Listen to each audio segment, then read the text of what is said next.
Good morning, folks. Samson told Labron Public Radio again this Saturday morning. We want to thank all of you that are listening, and we'll be joining us later on. We say thank you very much. We have a wonderful show here for you tonight, this morning. I said tonight because I usually host in the evening time. So welcome. First thing first, our safety.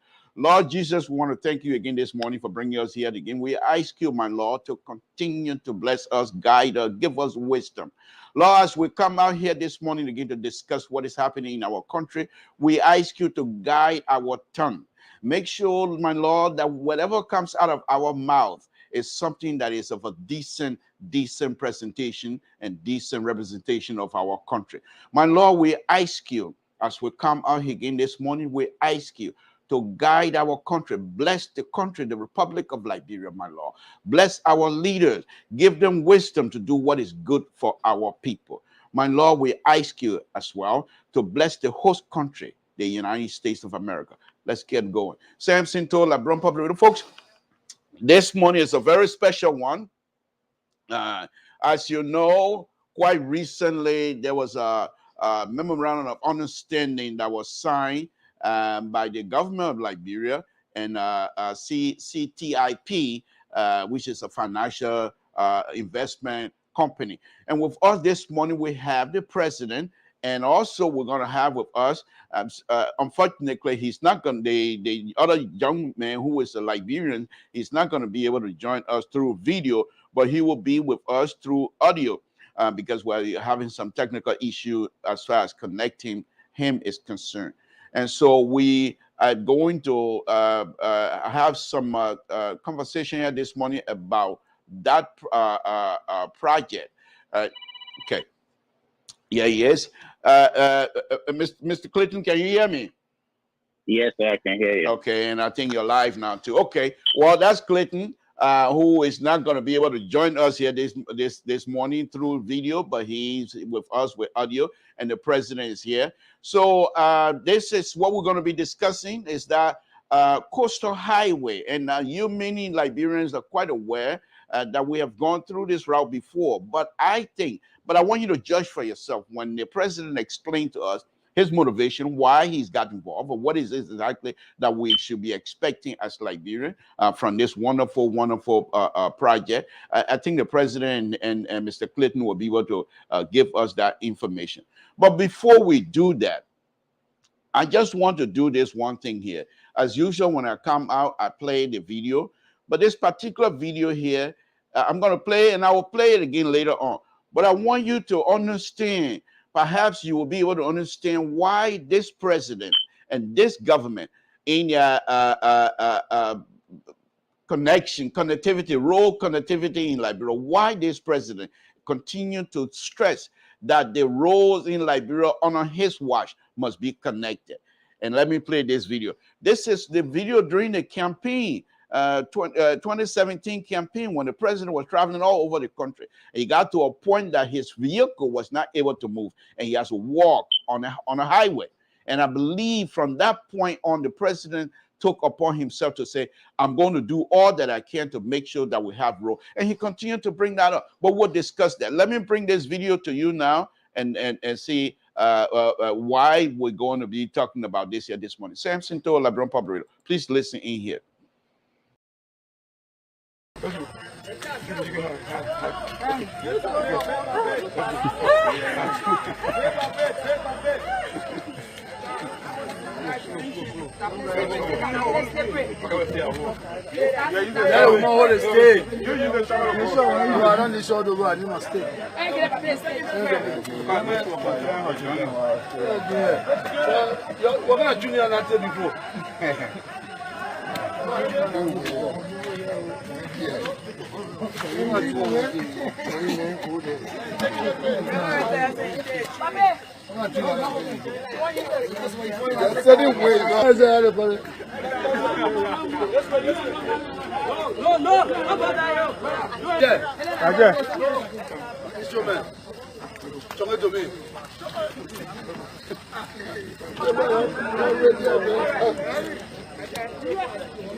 No, I beg you. I go eat the dog. We go eat the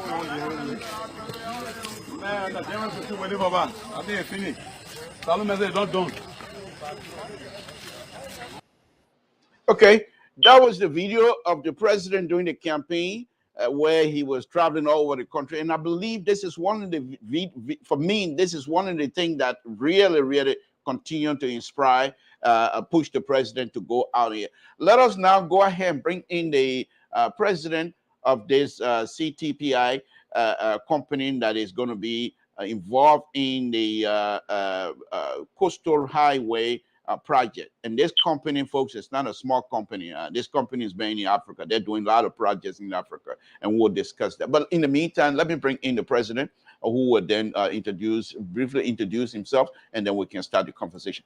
Mr. President, good morning. Good morning, sir. How are you? Brown Public Radio. Thank you very much, sir. I appreciate it. Thank you for joining us here. Just briefly here, could you just tell us about you and the company, just brief introduction, then we can, as we start the conversation, perhaps a most introduction will come up later. Go ahead, Mr. Okay, so I am a U.S. citizen, so I'm based here in New Jersey, and thank you very much for the invitation, Samson. Can I call you Samson? Yes, yes, please. Okay, so again, thank you very much for inviting me to clarify what is this project all about. And also, I am glad that you invited my brother Clayton here, who is also from your country. Right. I am not from your country, but I grew up in a developing countries like your country. Okay. Yes. So basically, I was born in the Philippines, and I have been in this business of project development for many years. I am an engineer. I took up my master's degree, and I have a law degree as well. And so through the years, I've been involved in supporting local government units, okay? The sustainable growth that the local government would like to do. And so we support this as a matter of advocacy. And therefore, in the beginning, when we met Clayton and another guy from Liberia by the name of Mr. To, by the way, you have the same family name. Right, right, right. Maybe you are related to each other. We're all related, that's for sure. Yeah. All right. And so they told us about Liberia. So I did some research, and Clayton said there is a possibility. This was during the pandemic, by the way. Right. He told us that there is a possibility of putting up a community hospital in the Rivers County. Okay. And I said that, okay, we are interested, because I said I grew up in the developing countries as well. As a matter of fact, I started in my country when there are no developments practically. Okay. So because of that, I am used to this type of activities. Right. Plus the fact that I have with me what the law allows us to undertake certain project. Okay. So then at that time, Clayton said, we have a possibility that we can do a hospital project in the Rivers County. Right. So what I did was I said to him, yes, we would like to understand more about what is the requirement. And he introduced to us Honorable Rosanna. Okay. Okay. I cannot memorize all the right. family names. I believe, and I'm sorry for that. Clinton will tell us more on that, but she's yes. So from Riverside. That is correct. So then we had this conference call. I was introduced, and Honorable Rosanna sent us a letter confirming that there is a need for a hospital project there. So what I did was we asked our engineers to provide us with the conceptual design. Right. So the conceptual design and master plan was submitted to Honorable Rosanna through our friends, Mr. To and Clayton. Right. And indeed, this was the requirement of the Riverses County. So we were introduced to the Riverses County supervisor, and they accepted it.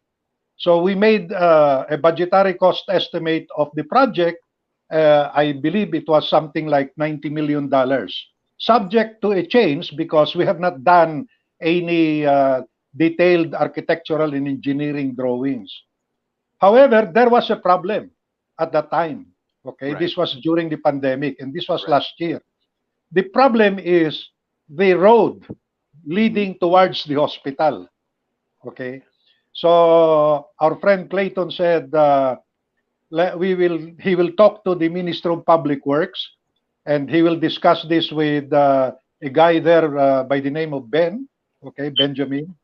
Yeah. And then he said that maybe Honorable Rosana can also push this project because this is a requirement to go to leading towards the hospital. Otherwise, the hospital, when there are emergencies all around, okay, then the hospital could be, the roads towards the hospital could be a problem. Right. So when you have a patient, for example, in the neighboring town, and you're trying to bring them for emergency in the hospital, what good is bringing them to the hospital when they will probably, and I hope it will not happen, Right. there's something bad happens within We in have between. experience, Mr. President. I don't mean to interrupt, but on a real life story, we have experience like that. We have a beautiful hospital, one of the best hospitals in Liberia, in Tapeta, but there's no road, and people have died trying to get access to that road. Go ahead. Yeah, so we have experience of that. Yes, exactly. So it happened also in my country long time, many years ago. So I that's why I've said I'm familiar with this situation. So when in 2017, this was last 2017, as you have just mentioned, when the president of Liberia was campaigning, okay, I saw in your video, that he was having problem of going towards that road. Okay, so in my experience, okay, and I observed this among candidates for a certain position. Okay, when you run for election, when you run for election, you promise something that you will do something for the good of the country. Okay, so you list down the things that you plan to do, and you promise this to your constituents.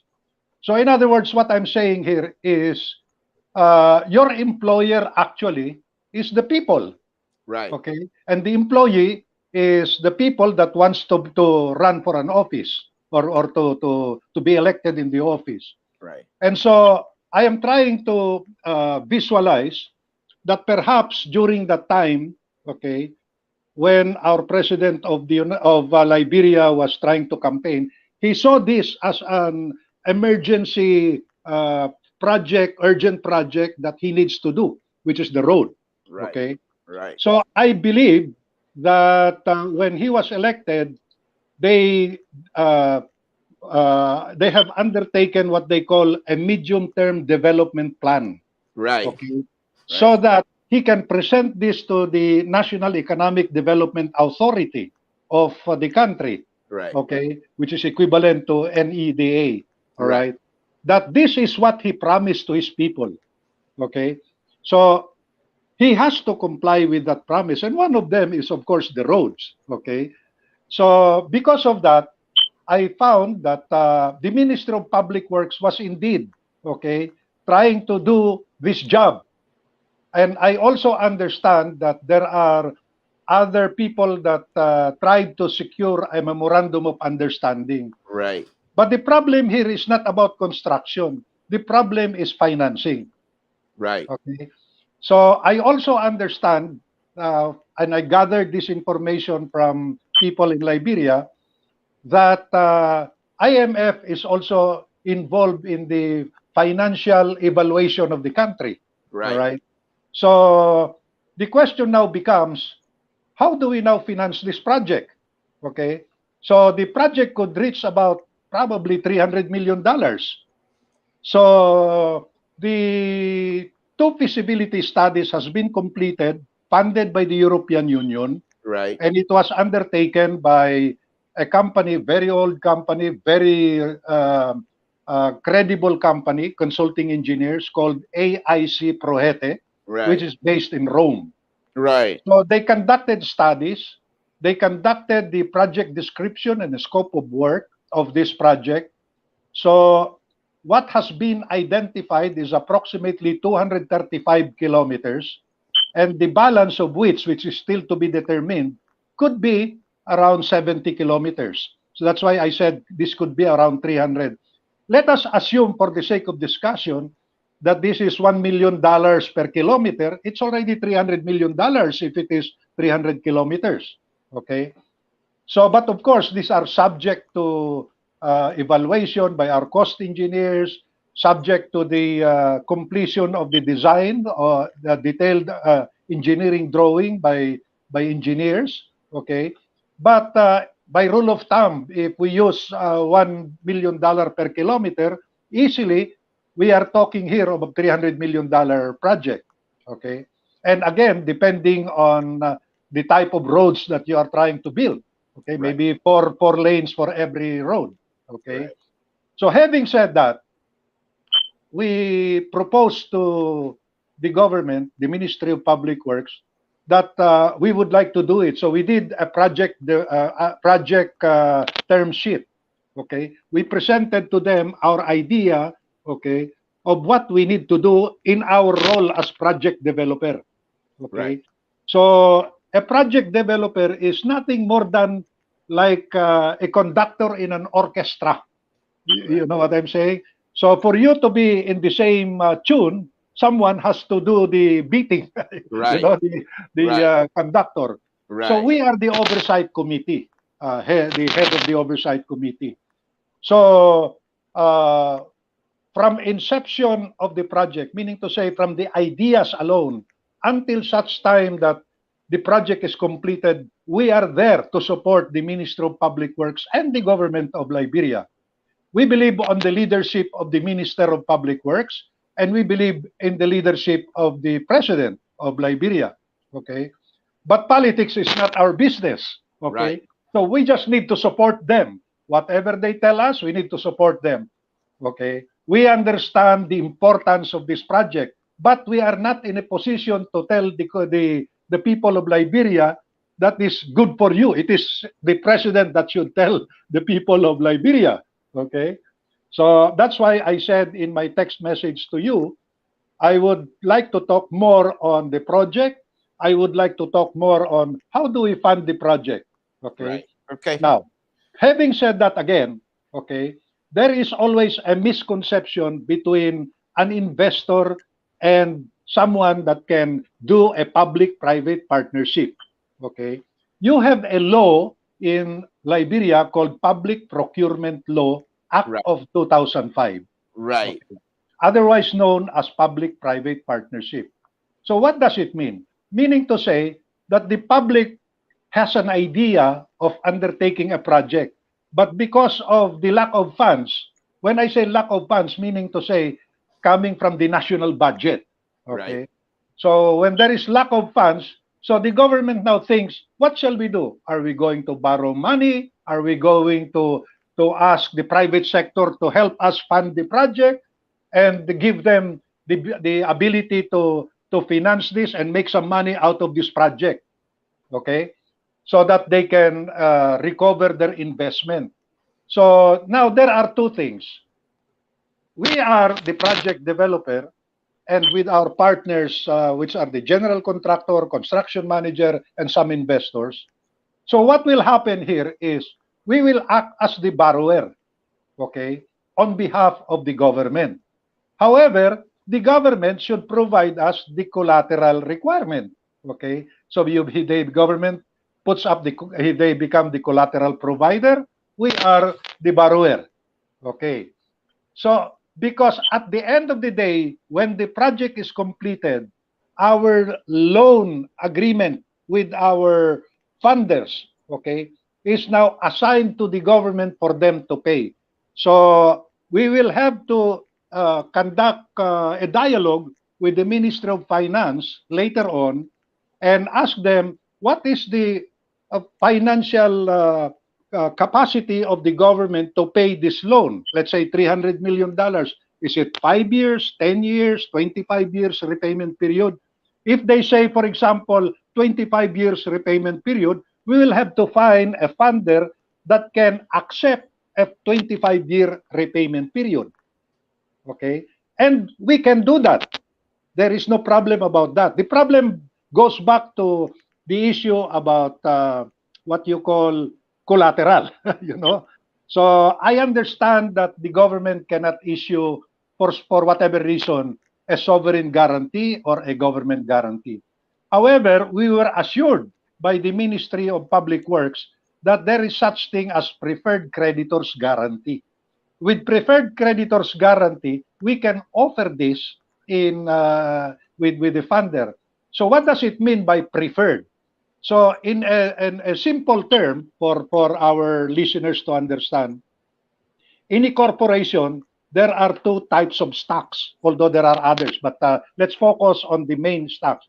We have your capital stock and you have your preferred shares of stocks. The difference between the two is that the capital stock, if you are a stockholder, you have the right to vote, meaning to say you're really involved directly. You're an active investor. In the case of preferred, you are a passive investor. In other words, what will happen is in the event of a bankruptcy, for example, in a corporation, the first thing that will happen is that when you sell your assets as a corporation, okay, the first thing that you have to pay back, okay, the investment or return on investment are the people that has the preferred shares of stocks, okay. So relating that to what the Minister of Public Works has said to us, which is a preferred creditors guarantee. So that will be the formula that I believe that can be acceptable to a funder. If something happens, for example, for whatever reason, then whatever resources of the government, okay, then the government, the funder will be the first or priority to be paid, okay, for this project. Now, this project is not a tollway project. This is a public road. So the public road, any driver who drives his car and use this road, they don't pay toll fees. Okay. So if this were a tollway, it can be a build, operate, and transfer. So you build it, you operate the facilities. Driver that passes by your road, they pay a tollway. The problem with toll fees like this, especially in a country like Liberia and even my own country, okay, when there is a problem of inflation or deflation of the local currency, the problem is when there is an increase in the tariff rate, okay, or the toll fee, it will be very, very difficult because it creates public opinion. Okay, and when there is when you create a public opinion, people can be against the increase in the toll fee because that is not favorable to the people. And I cannot blame the ministry or the government to make this as a public road. Okay, so because it is a public road, okay, we rely on the collateral of the government because we are not operating the facilities. Okay, so we offered in the Memorandum of Understanding, if you have a copy, Yes, three types of funding for this project. One is we act as a borrower, which I explained to you under public-private partnership. right. The second one is project securitization. The project securitization is you unitize actually the project cost, okay, so that you can sell your bonds. This is, you know, you're living in California. Maybe you are familiar with what you have been hearing in the government where they sell municipal bonds. Yes, Okay? yes. So in this case, we can sell road bonds and sell it to the investors. But to securitize a project, it is a little bit costly because you need credit enhancement, you need insurance, you need investment banker, licensed banker to what you call sell the bonds, you have to look for a buyer of the bonds, etc. Okay, so all this depending on the stability also of the country. So it can be done. Okay, but there is some difficulty. However, there is also another way of undertaking this project by way of a government-to-government loan, specifically only for the road project. Right. Okay. Had it been successful in other countries? Yes. Okay. I'll give you one example of a similar nature. Okay. There is such thing as official development assistance. Okay. Like for example, in JICA, you have your JICA. In Japan, rather, you have your JICA, Japan International Cooperating Agency. Right. Why are these developed countries, including the United States, helping countries like Africa, in Africa, like Liberia, for example? Because these countries who are acting as a lender, okay, they have political and economic interest in your country. Right. Okay. So what are those economic interests? Maybe, for example, China does not have copper. I'm just making an example. Yes, and you yes, have copper, you have natural resources, and they need it. Okay. So they have to buy that copper from you. So they have to invest something in return. Right. You understand? So this is something to me that is more doable than promising the government that, yes, you know, we can borrow this and that. Otherwise, we're bluffing. Right. Okay. So will it affect the IMF and all other institutions as to the credibility or credit rating of the government of Liberia? I believe it is not, because it is also done in other countries. Okay. I'll give you one example. My country, Philippines. Okay. We are doing all kinds of infrastructure there now. Okay. Our government has been their slogan is build, build, build. Okay, so now they're going into underground railway. Okay, so all these are funded by the government of China, and some are government of Japan. So in other words, because these two governments are really helping other countries, okay, developing countries, and even underdeveloped countries, because there is political and economic interest for these people to help. You see? So because of that, the government can always say, look, I may not be as rich as other countries, but I have this natural wealth. Why don't we joint venture together? Why don't we work together and give us the infrastructure development that we need? Right. You know? So I think it is more of a strong dialogue, okay, to help the government of Liberia to reach its objective. Because as I always say, when a politician campaign, okay, he promises something to his constituents, okay, and when he wins, he puts it in a medium-term development plan and go back to his constituents and tell the constituents, look, this is my development plan for you. I have to follow this Bible. Okay, so, and one of them, of course, is the road, the hospital, and maybe for education, the school buildings all over the country. Right. Okay. Okay. So that's my take. Thank you, Mr. President. Thank you. Appreciate that. And I think the government of the Republic of Liberia, they do have a plan, which Of course. they call Yes, the pro-poor agenda, which is put together brilliantly by correct. some people that I know, and the government of the Republic of Liberia have done a wonderful, masterful job to put those things together. And I think if those type of documents can be utilized to the fullest, I believe you will be successful in doing that. Let me bring in Clayton and let him talk to us a little bit about himself and then, of course, his connection. So please sit tight, Mr. President. Thank you very much. Clayton, are you there? Yes, sir. Yes, sir. I'm here. I'm Okay, here. okay. I think, Clayton, after this show is done, the fact that you're not able to do a video, I think you and I are gonna have to go on one-on-one on this particular project, because I think, well, just by talking to you last night as well, you seem to be very knowledgeable young man who is from Liberia, and I think this is a very good project here as far as I'm concerned. But go ahead, Clayton, briefly introduce yourself and your connection to the multi-million dollars roadway. Coastal highway construction. Yeah, first, I would like to thank you, Brother Sam, for inviting me and my boss on this line. I'm grateful to God for this wonderful opportunity, and I thank God for this day, because this is, even though this has not been started, or we are not, let's say, people are not seeing yellow machine on the highway, but I believe it will come to pass. There's nothing is not impossible. Like Mr. Fernando said, there are so many ways this project can come to reality, and we will all, at the end of the day, celebrate. And with all the people we have surrounding us, with the technical know-how and other things, from the financial background, from the law background, and everything, I believe it will not be business as usual. You and I know. People go to projects, sometimes they do it half-ass work, excuse me.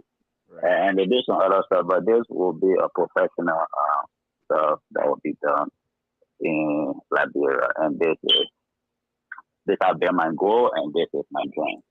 By the way, my name is CLAYTON Brown Tehi, between my father from SINOE, my mother from Nima. And people have been asking me why Riverside. And sometimes I just laugh. I've been trying for so long to attract investors to the country, but I've been having some challenges. And every time I try to, let's say, be reluctant, my pastor will say, my son, you gotta keep praying. My son, you gotta keep praying, because I don't think it's the appropriate time yet, so you have to keep praying.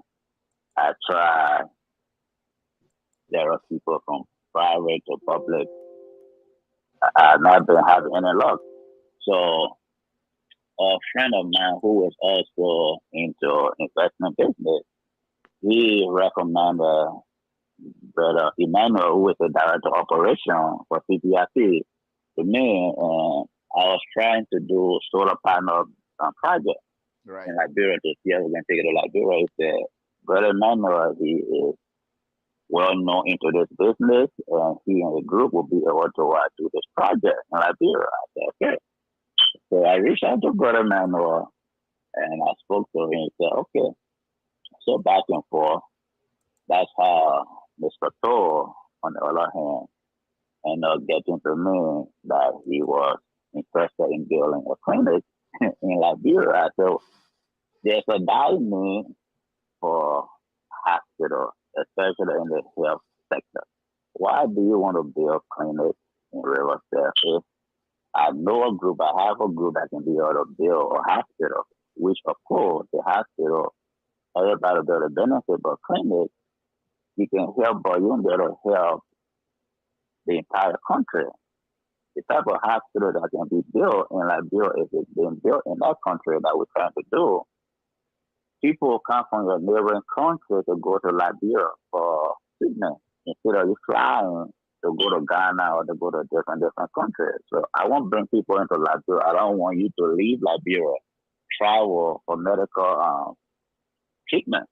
I see government officials coming to America to go in different places. But what I envision to do is, God forbid the president is sick, he's sick, let him go to Riverside, go into that hospital, because there will be a VIP area for people like him, and high class government officials for them to be able to go to this and the thing I want to do. Then he said, okay, that would be great. So he took it to Honorable Rosanna, who is the representative of Riverside. And she found it interesting because she also a nurse by profession. So back and forward did a discussion. they invited us to go to Liberia. So Mr. Two and I, we left from here, went to Liberia, and I visited the river there. But on the way to river there, once I left Buchanan, everything I saw was barrow. I arrived in Rivers there, my clothes all messed up. Almost, I mean, it was horrible. So I'm asking myself, I said, how can we build this hospital in this area that there's no road? We must fix the road. So luckily, that's what I believe is everything happened, and it was our timing. On our way to Rivers there, we met the minister then. At that time, she was still acting public works minister. Met on the highway. She was doing some repair work on the highway. So we spoke briefly. She said, "Oh yes, welcome." So the next day she came and we talked again. And I told her, I said, honestly, I believe we can be able to do the role. As long as you provide us with the paperwork, I'll present it to my director, who was Mr. Mann, who was the director of operation. We can start from there. So she been working with us, and whatever we asked her, she gave it to us to a technical director, Brother Benjamin. Right. We've been very flexible. I call him every time we talk. He's also a young, vibrant guy who wants to see things happen in Liberia. Right. So that has been a blessing to me, because sometimes when you call folks, they don't want to answer their phone. When you try to tell them stuff, yes, you work at public work, but everybody has their problem, and they will start giving after the back story and all those things. But every time you call this young man, he will answer your phone, he will talk to you, or be patient, I'm doing this, I'm working on this, and all those things, you know. But I remember we had a meeting at the minister's office, and she told us that he is my right-hand person. So whatever you mean, go to him. So I was showing her, I said, so he telling me, if this boy don't agree, so which means everything stops. So I got to pray that God will soften this guy out. So whatever I need to speed up this process to happen, and God answered my prayer. And he been trying everywhere to help expedite this process. Okay. Well, thank you very much. And like I said, folks, again, Samson to Labron Group, Clayton, I'm sorry that we're not able to have you on the video this morning, because I really would like for your brothers and sisters from Liberia to understand some of the things that you guys go through just to get things happening in Liberia. Let me go back to the president, Mr. President. Let me just ask you straight out. I know you say it's durable. But can you make it? Can you get this project to be successful? And the reason why I'm asking this blunt question, like, I'm not a financial person. I'm an engineer, by the way, but I'm not a financial person. But I do understand. I have little knowledge of here and there, because I got sense. I got 1 or 2 cents of my own. The point here is Liberians have gone through this road before, twice. There was an issue with the Chinese company that was supposed to come and do the coastal highway with a tune of 400, I think 60 some more $million for the same coastal highway, and then that didn't pan out. Then the president again, with his connection, brought in Mufa from the Burkina Faso to come and do this coastal highway. And in fact, one of the projects in that project, my own town was also involved. Toll Town was supposed to be one of the corridor area that was supposed to be part of that project, and it didn't work out. So the question to you, sir, is I know the fact that you're also from a developing country, that's also moved you to make sure things happen, because you know the struggle. And as I show you the video here, which I'm going to play again later on, your president during his campaign, and I believe this truly, that because of this type of thing caused the president to believe that he must do whatever it takes for him to have roads connected all over Liberia. And I'm asking you, this road, you said perhaps $300 million or so, or even plus, is it durable, sir? I know you've been in the business for a very long time. By the way, you also have a connection. You also have projects all over Africa, Senegal. You got projects in Gambia. You have projects in Uganda. You're all over Africa. You're not strange to Africa and African way of doing business. Sir, the question to you is this project and this financing issue, is it durable? Okay. So my answer to that, okay, is yes. And I have a reason to say it yes. Okay. Number one is that I have an undying commitment for development. Every day I learned lessons, and every day I am still a student of development. And I love to be involved in development. Okay. But however, no matter what you do as a developer, project developer, you need the cooperation of the government. Without the cooperation of the government, nothing will happen in any initiative that you're going to undertake. Okay.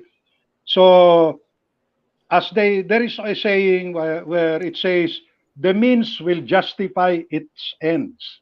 Okay. What does it mean? Whatever means that we will employ today, maybe today people will criticize you, but in the end, history will be kind to you, because you have provided them the needed road project that the people needs, including hospital facilities. So that is why I said, if there is a need for the government to raise capital on its own, okay, with our help, for example, let's do it. Okay. Let us not be focused only on prejudging issues like, oh no, we don't have a credit rating. Oh no, we cannot do it. We have to try. We have to have cooperation, strong cooperation together.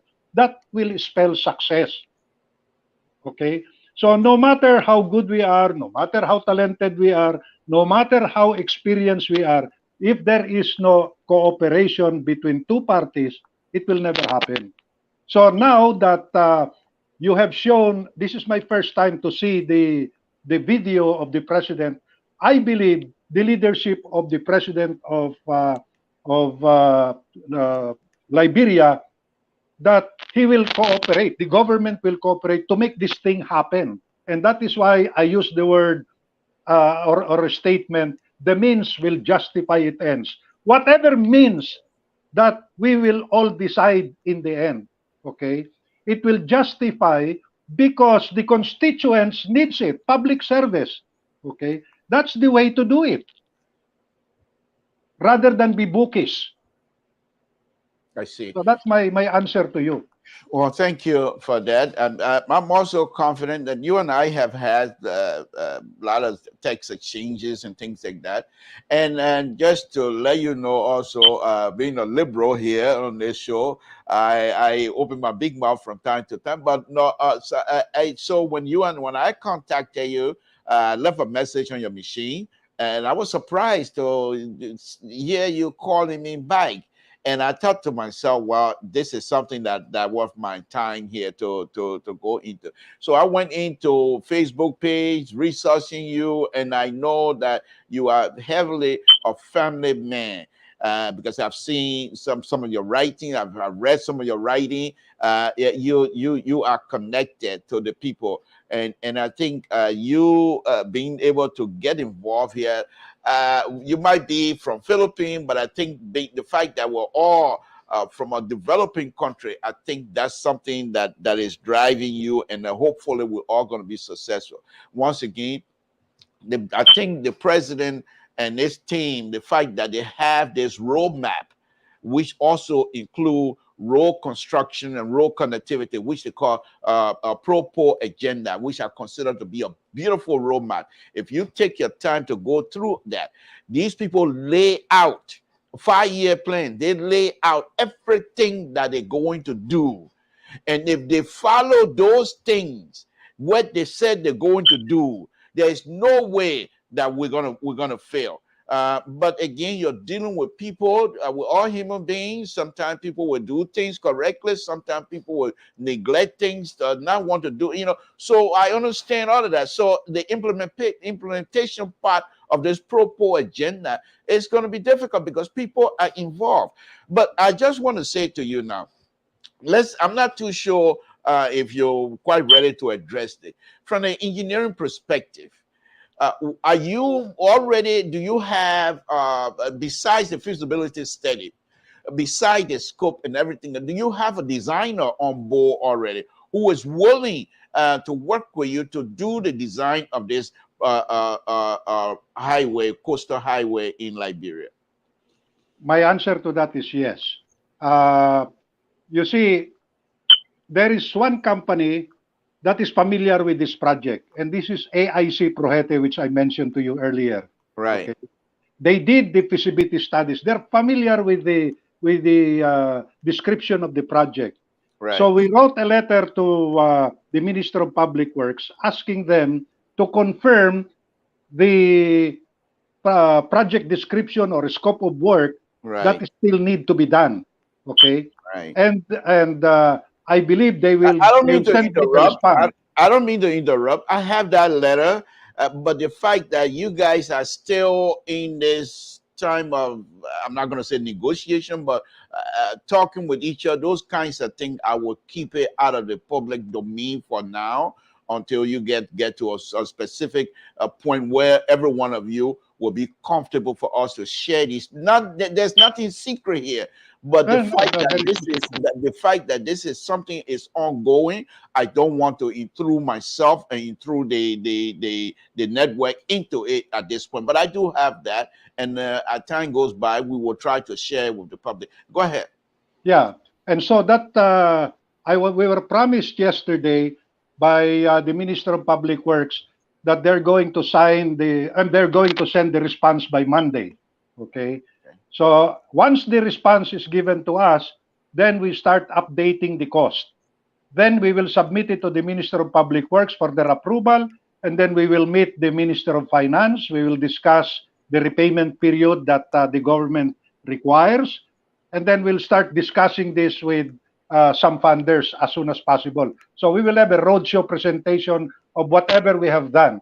Once we get the financial term sheet, okay, which I'm sure we can get, okay, then we go back to the Minister of Finance and explain to them the contents of the financial term sheet, and if they agree, then we will proceed to the next step. And what is that next step? The next step will be the conduct of or preparation of detailed engineering drawing.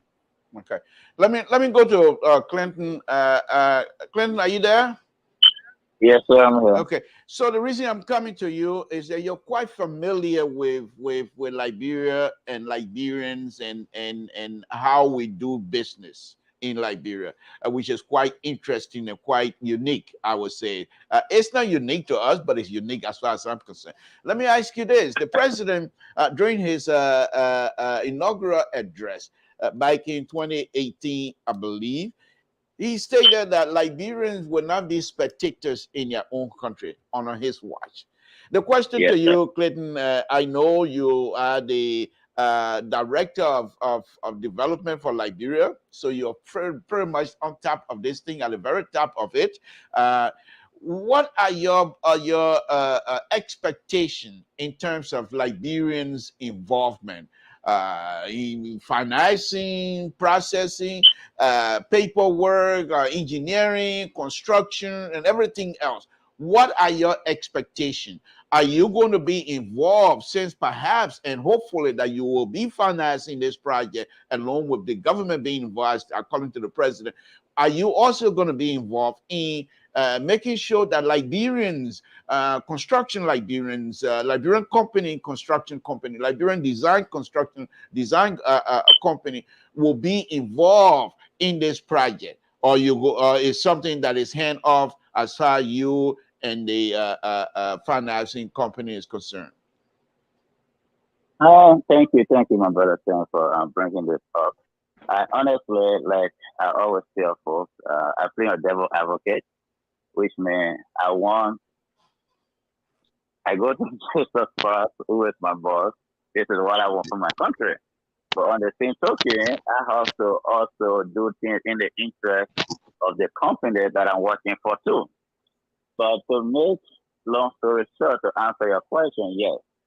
And he also said something earlier because of his country, where he's coming from. He knows the importance of people participating. So yes, when I'm gonna go back to the hospital. I did mention to him, I would like for Liberians to participate. He said, well, we can even take some Liberians to come to New Jersey or to go to China to be able to learn some of these things. So when the construction project starts, for them to work, which means to do some of the construction work. I said, good, because these are the things I want to see. Yes, I have no issue Ghanaian going to Liberia, Nigeria, all those things, no. But I'm all about Liberians to be employed. Okay. Let me go back so to. I would like, I would like to see this thing happening. But he has been the forefront, number one person. So it is my concern. It just brought my radar down because he has more interest in Liberians participating in whatever we do than any other people. However, when it comes to the road project, yes, there'll be participation of Liberian, but the construction company from China will be overall managing this project. I see. Yes, I know by law there should be, I believe, 20% or 25% of Liberian. That's according to Liberian law now, have to participate in any project can be provided into the country, all those things. But which I have no issue. I'm a Liberian. He also is not a Liberian, but from the country in which he's from, he knows the importance of those things. Yes, there will be a name, and there is a name for the participation of Liberian companies. But I'm also aware that there's not sufficient Liberian that have a reputable company within that country. So going back to square one. Okay. Instead of me giving jobs to Liberia, I'm going to give it to Lebanese who have companies. Right. Which I feel sad about it, but it is what it is. I understand that. I understand. Thank you. Let me go back to the president. We'll come back to here, Clayton. Let me go back to the president. Mr. President, thank you very much. I just asked Clayton about this because I also I'm a Liberian and I have interest in making sure that Liberians are involved because I've seen company from the Italian company that would do the design for Ganta Cyclotray Highway, and usually what they do, they go and hire the design company from Nigeria or Ghana to do that. I have some plans here, and that were done by this particular Italian group, and they subcontract instead of sending it to Liberia. They do that. But anyhow, that's between you and the Liberian government. What I want to find out from you now, sir, is that with this project, as huge as it is, in terms of construction, design, and construction, the fact that you also, let me just point out something quickly as well. You also seem to be like a professor, because I think this CPTAP also has like a university or something where they teach people and stuff. So I will just say that you also have the knowledge to teach with all your experience and things that, to let people learn. The question that I want to ask you is, the construction, the design and the construction of this multi-million-dollar projects, if Liberians are not involved, what will happen with the maintenance process later on down the line? As you correctly said, you are an engineer as well, and I think you can build a beautiful, beautiful structure here, whether it be a vertical structure or horizontal structure. You can build those things, but if at the end, if you do not have maintenance to maintain those things, it's pointless. What would be your involvement in terms of telling or asking the Liberian government to focus on the maintenance issue after this project is done? Okay. Before I address your question or concern, okay, let me explain that the first step, okay, and I've been telling all our people, not just CLAYTON, okay, and all other people here in the US and other places, okay, I tell them when we approach the government, let's forget first our inherent interest in the project. Let's make sure first that we can get this project, we are successful in implementing this project, etc. Okay. Now, this is a project that requires funding. So let's focus first on the funding of the project. Because in a road project like this, I don't believe that one contractor is sufficient to undertake this kind of project.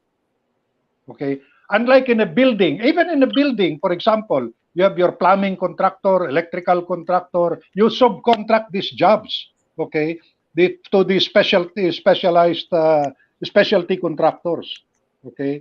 So in this project, to complete this based on the timeline that will be approved by the ministry, okay, you need people to help you.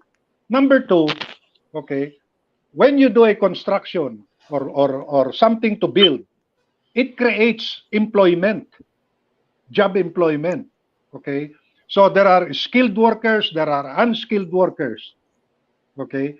So having said that, we will all need the help of everybody there in Liberia, whether you are a small contractor, a big contractor, or medium-sized contractor, because we need equipments, we need labor, we need everything. But as I said, let's focus first on what are the requirements to get the funding.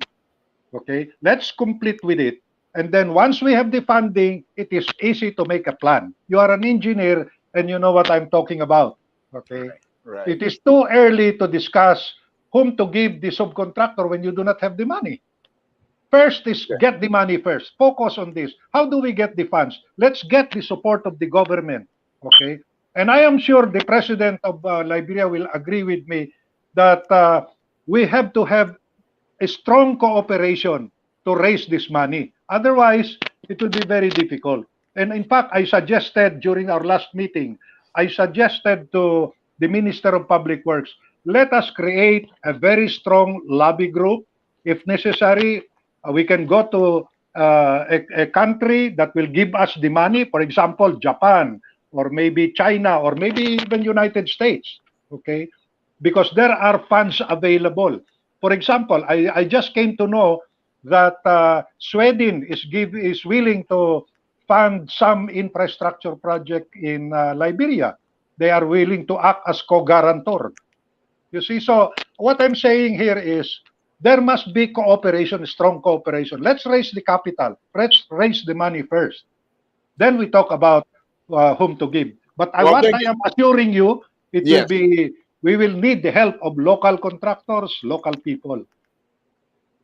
Thank you. I'm glad that I'm talking to you because, like I correctly stated here, you have the ability to teach. And so when I asked my question, you brought me back to disabuse me and also to educate me, to say, in order for us to do X, don't put the cart before the horses. So let's do the financing first. When we're successful, then we get, and I appreciate that. I appreciate that because that also tells me how much knowledgeable you are in this business. And I think I would say perhaps I'm putting my foot in my mouth, but that's what I do. I put my foot in my mouth all the time. No big deal. I don't care. I say it, and if I'm wrong, I will come back and eat crow later.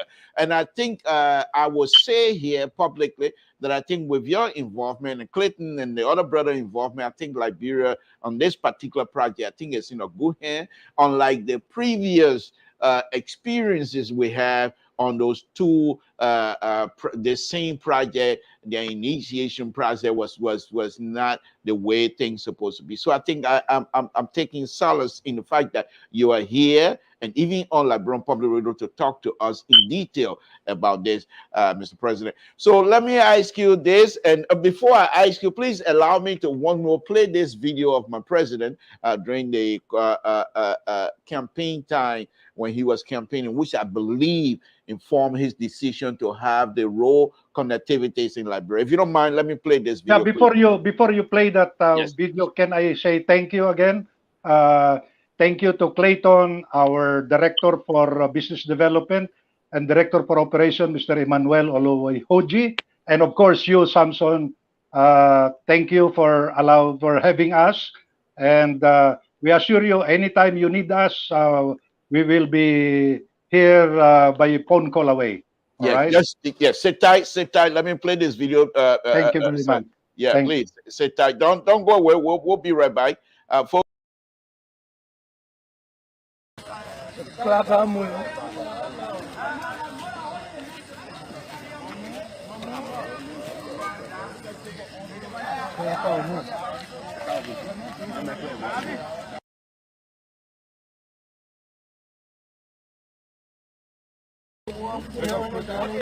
Just make sure you do that same thing for you can hold.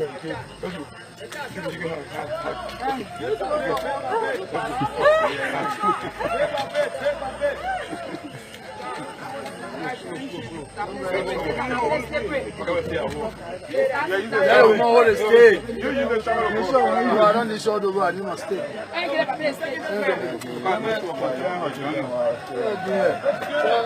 What kind of junior not there before?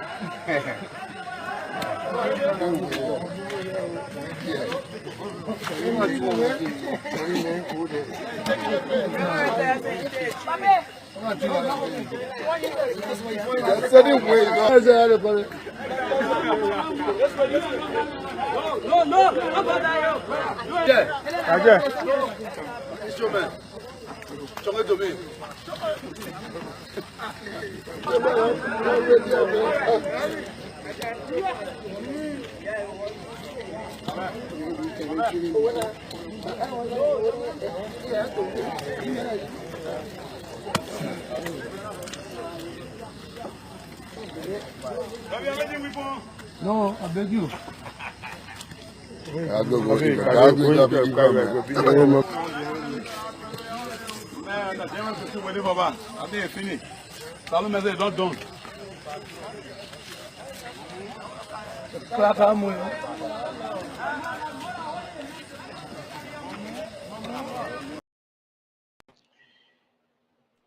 okay, thank you, Mr. President. Thank you, Clayton, for even allowing me to play that. But I want to point out something to you. The lady ahead of that, the very lady ahead of that video, is the first lady of the Republic of Liberia. So she also was involved in campaigning, and she was in that mud. Wow. You know, so if you and I know that these people, when they sit down to have these kinds of conversations, the fact that they have these kinds of experience in the hinterland of the country, I think their conviction to make sure that Liberia is connected is very strong. So, I have the privilege when I went to Liberia a few months back to have an interview with the Minister of Public Works, who I believe she's very much intelligent, highly educated, intellectually qualified to be any position they want to give us in our country. And I think your engagement with her, you will find out that she's very smart, very intelligent. But besides that, I think she's also the fact that she's from that area will also want to make sure that this thing is successful and want to make sure the proper agenda is achieved on a house watch as well. So let me give you a pattern. Before you give me your closing remark here, Mr. President, I want to ask you here again publicly that once these things are all said and done, once you guys have come to term, please, we will keep up the information, keep up with you guys, but please, we would like for you to come back. At that time, we will have most of videos and other stuff to show of what it is that you guys are doing. But for now, I just want you to give us an informational process this morning, and I appreciate you giving us that. Clinton, same thing here. Like I said, even before long, you and I are gonna have to go on this one more or two more. Even we can try to get Mr. Tool on and have a conversation about this here. So, Mr. President, please give us your closing here. I'm sorry to keep you more than an hour, but give us. I thought that that was already my closing statement.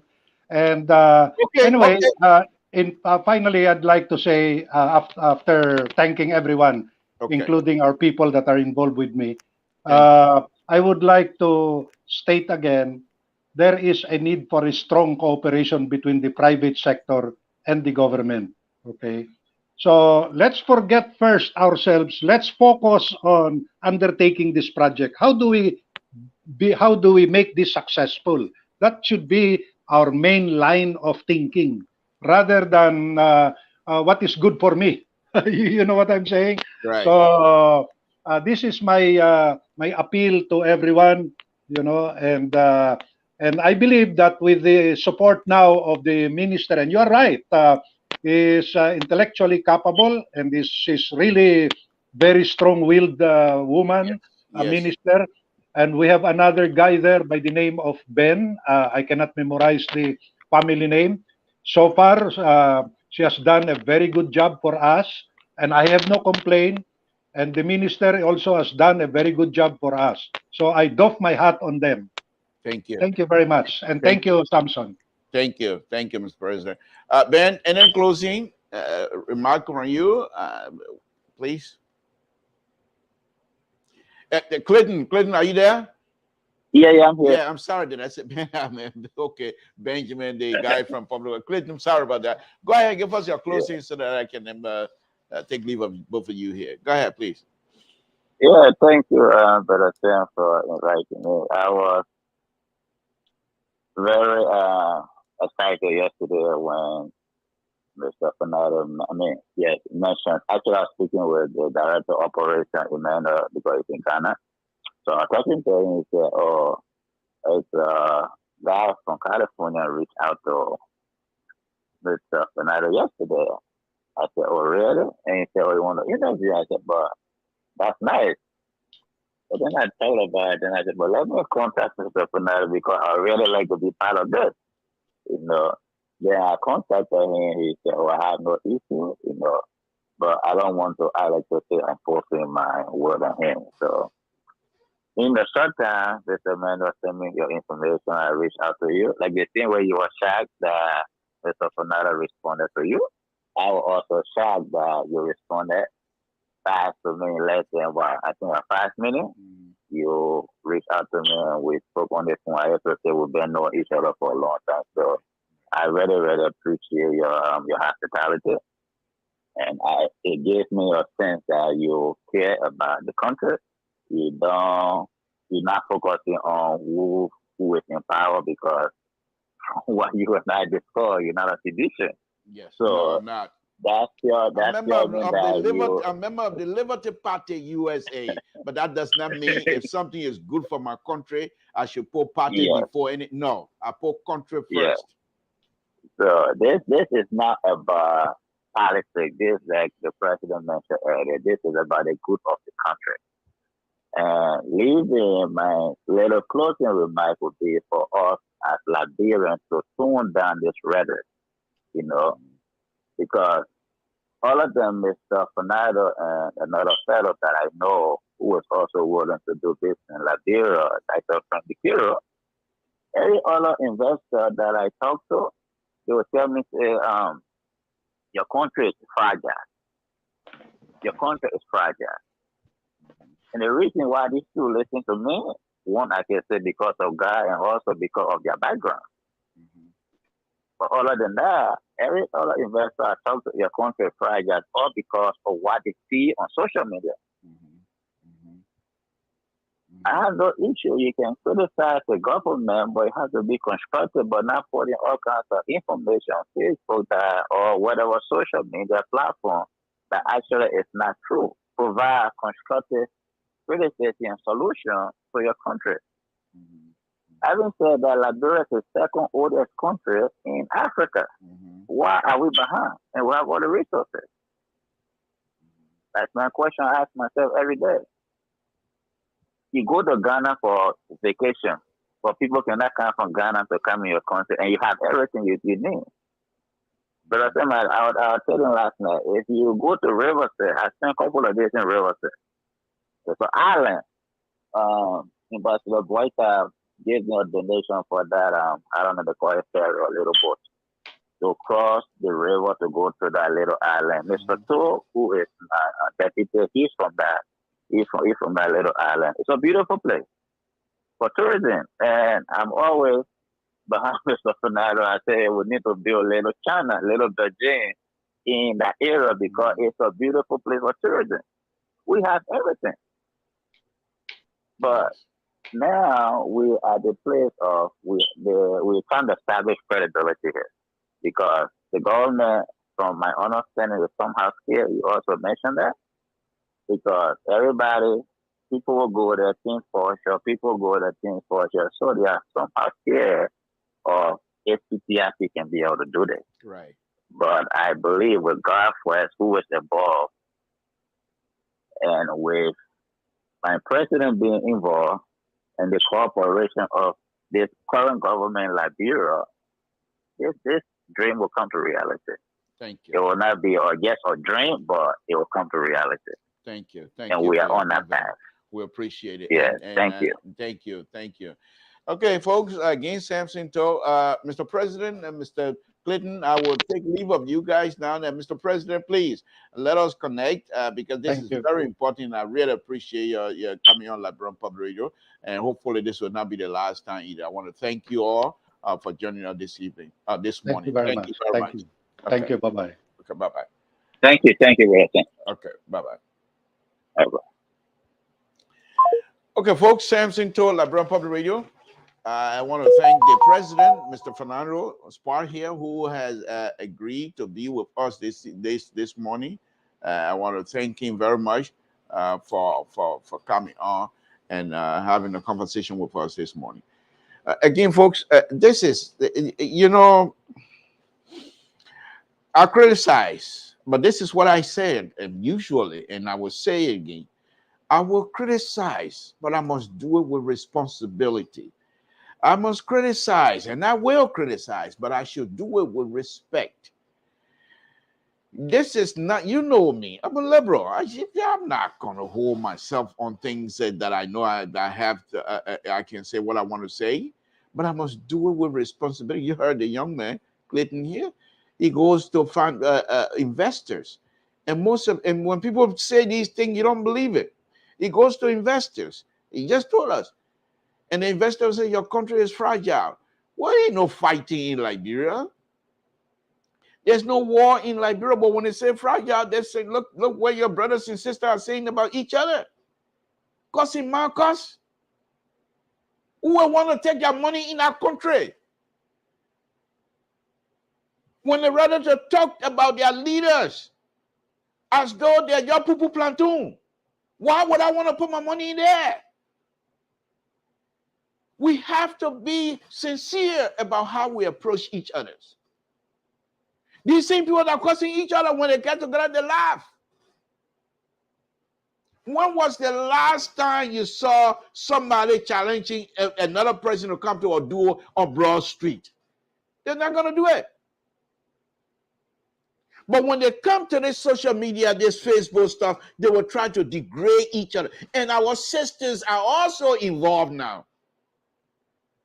This is hurting other brothers and sisters that have the ability to woo investor in Liberia. It's hurting their ability to do so. We cannot and we must not continue this process. It is pointless. We have things we want, but we don't have the finances. We expect other people from outside to come and help us. I'm not saying that this president and CDC, forget CDC. I'm not saying that this president and this administration are doing everything that is right. No, far from it. I don't agree with this president, his administration on many, many policy issues. But I want to do it so that the international, those who are going to watch me will say, okay, he doesn't agree with him. But he's doing it in a way that I would do myself. What the president's shoes got to do with the bridge building? What the president food he's eating, what that got to do with what he's doing for the people or what he's not doing for the people? This is, for me, it's unacceptable. It's unacceptable. You heard Mr. Fernando this morning. and you have to minister. Look, let me be. And I don't agree with the minister on many things either. They myself, we don't see eye to eye. They know me. I know them. They know, and the minister of public works, they know me. But I will be truthful. These people, I went to Liberia. When I was in Liberia, I attended the Liberian Engineering Society conference in Banga. 2 days. I was there. I was in the hall every day. One of the things that I noticed before going, I used to make big. I said, "These people, the engineer, they don't know nothing." I SAMSON told the best engineer in the whole world. I ate crow when I got there. When we went to the conference, these young people, when they opened their mouth to talk about engineering issue in Liberia, I couldn't believe it. I couldn't believe it. These young engineers in Liberia, they're very smart, very intelligent, highly capable of producing good stuff in Liberia. These young engineers in Liberia, they have the ability to go outside of Liberia and make money. I stay here, I'm making money. But they stay there in the heat. The Minister of Public Works, a master's degree, civil engineer, very smart. She can go any part of the world and make good living. She stayed there. Why would we not try to appreciate these people? We can disagree with them, but there's no reason to go personal. We can't do that, and we must not do that. Look at this. It's pretty much empty. Nobody, I don't see a lot of writing here tonight, this morning. But if I were to come here and start denigrating people, the person that wrote, oh, the whole place will be, my inbox will be full. People will be writing, yeah, I agree with you. No, I don't agree with you. Oh, yeah, I agree with you. Is that the only thing we're going to agree on in terms of Liberian discussion? It is unacceptable. The social media should be used, I believe, should be used to promote our country. Not in a negative fashion, the kind of promotion that I'm talking about, not blind promotion, like some of these people will come out. They see something red and they say blue. That's not that kind of promotion I'm talking about. You do it with responsibility. You promote issues that you know are truth. And you come out and say it. I just demonstrated that here a few days ago. I'm Blaku. What you do to me? My hair fame you more. You hair fame my more. What you do to me? Nothing. And so because I know that, but because I feel that I should not impose my will on people just because I want to say something and I have the platform. No, I must be truthful. Because why? Between my God and myself.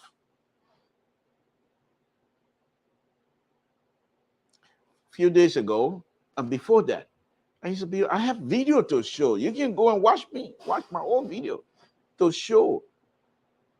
Telling people, the entire world, how disgraceful the judiciary system in Liberia is. They are unable to even have a good ruling, blah, blah, blah, all kinds of stuff. And then the opportunity came for me to face the Supreme Court of the Republic of Liberia. My case was there, and they adjudicated that case in my favor. And now I'm singing different tune. No, it's not because the thing was in my favor. What happened, the reason why I'm singing different tone about the judiciary system in Liberia, don't get me wrong, there might be some corrupt behavior and things. I'm not excusing anything, but I'm saying to you, I have gotten involved and I have seen the operational side of the judiciary system in Liberia. What we believe and what we talk about, how corrupt this people, far from it, far from it. Some of the people that are involved in that system are clean like whistle. We should give each other the opportunity to make sure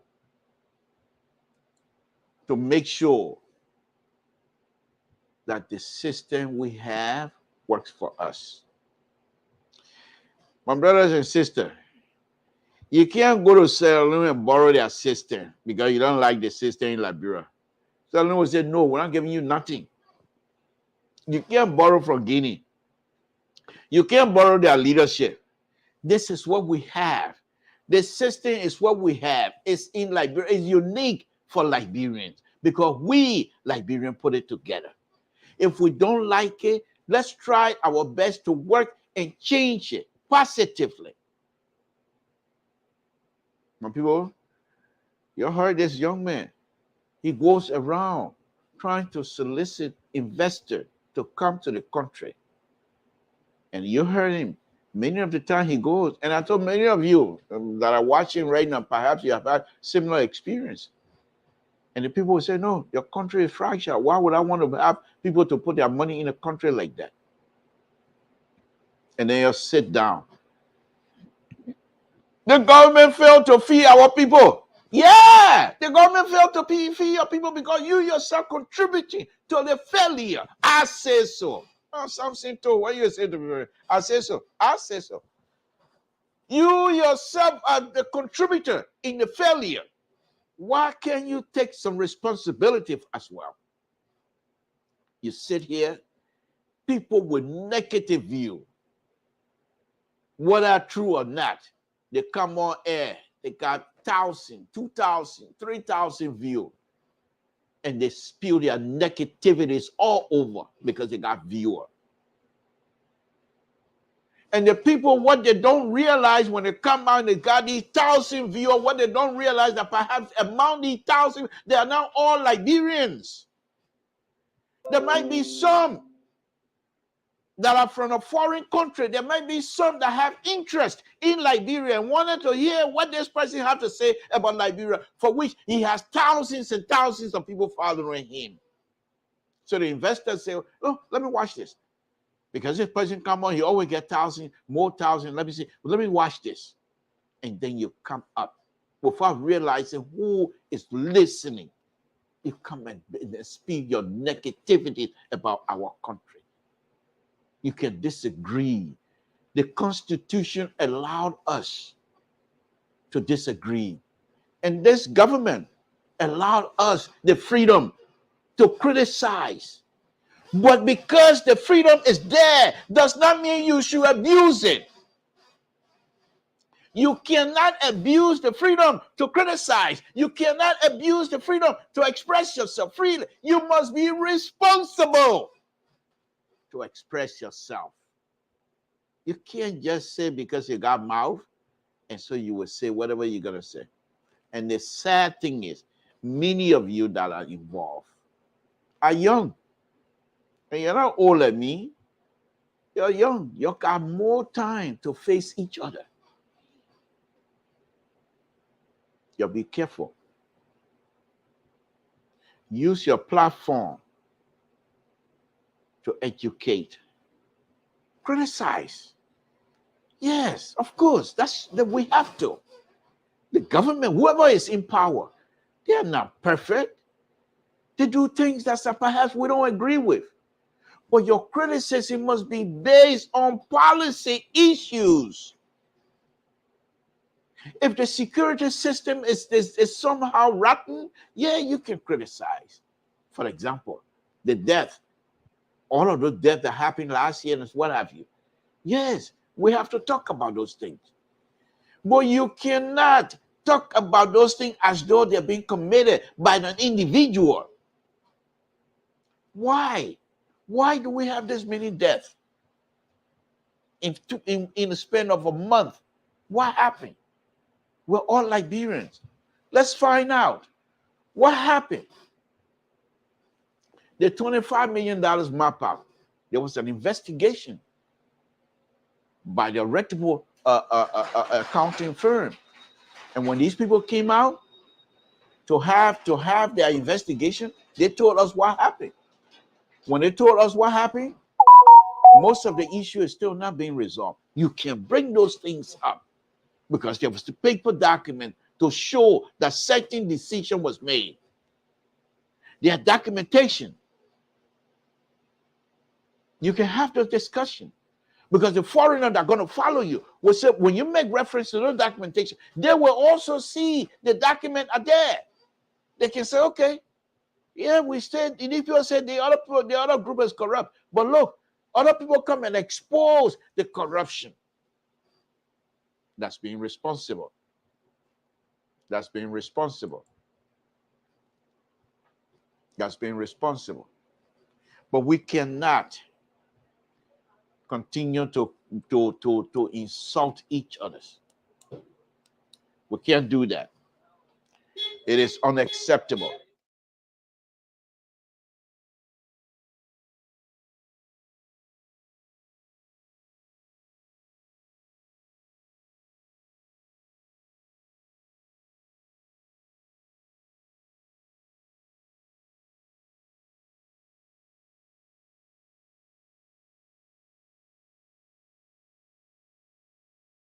So, as I was saying, so the issue here is, first of all, let us agree to disagree. And then after that, we should do it with respect. The insult is not helping us. The insult is not helping us. With that, I'm going to say to many of you, I will try my best to continue to follow this show, this project, and we will do what we can to make sure that this project is successful. I'm an engineer, roadway engineer to be specific. So this is a very interesting project for me, not only because it's going to the southeastern side, but it's also interesting in that I like to see what will happen. They have a company. You heard the president say that they had a company. All that yobo we were doing about that coastal highway. They had a reputable company that really did some serious feasibility study on this coastal highway. So there are some adequate scope of work on this project already. So while we were cussing each other, other people from other countries, they were doing feasibility study in Liberia. And because we were not listening and not paying attention to the government, whatever the government is trying to do, and let's find out what is happening truthfully and honestly, so that we will know if Liberians need to participate in this, we were cussing each other. And so while the company that was supposed to do whatever they have to do, they left, the other company did their feasibility study. And what did they do? They go like this. They took their paper and said, let me dust Liberian dust out of it and put it under their arm and took it with them back to Italy. That the company now, this new company trying to go after and see if they can get them. So why would they even want to give it to a Liberian? They say, because tell me, what business sense would it make? You already have something that somebody have done. Then you want to reinvent the wheel by employing other Liberians because you want to have Liberian participation to go and do the thing all over. No, we're not going to. That's, for me, it doesn't make no sense. But we will still encourage and we hope that the Ministry of Public Works, under this honorable minister, will get Liberians. She's very good at that. She's always want Liberian to be involved. But there are some elements in Liberia that will do everything possible to make sure that federal Liberians don't get what they're supposed to get. They rather have foreigners who will come in and give them kickback. I say so. I SAMSON to say so. These people will come and get kickback. I know, but I'm not going to divulge that right now. I'll keep it for now. So let's work with each other. These things are very important. They're very important. The international community is watching. They will give you money, but it's going to be the minimum because they don't want you to start yo again. Because when you start yo in that area, it's going to affect the other country around you. So they will give you the minimum. Why can you not go for the maximum? Why must we settle for the minimum? Why can't we go for the maximum? That's the question. Folks, SAMSON told Liberian Public Radio, I'm going to end here this evening, this morning. I always say evening because I've always come out in the evening. Tomorrow, Mr. So will be on. Let me get ready to get out of here, take my kids out. Today's Saturday, take my kids out. Oh, my other boy left yesterday. He gone back to his marine stuff, the one behind me here. He gone back to the marine stuff. And then after that, they're going to assign him. I think he said he will be assigned to Hawaii or somewhere. If he assigned to Hawaii, I will move over there to Hawaii with him. I go, that's my son. I can stay with him. He stay with me all the year. Why I can stay with him too? Why? You say, no, I'll stay with him. I'll stay. Let him buy some food for me too. But the only thing in Hawaii, I don't know if that is over there. I don't know if they got Pamada over there. So I don't think I want to stay in Hawaii. I will ask him, let them take him somewhere. If they can transfer him to Liberia to let him station in Liberia, I will be happy. That way I can stay with him. Again, folks, Samson to Liberia Public Radio. I want to thank all of you again this morning for watching. Let me leave you now with this music, and we will say thank you very much.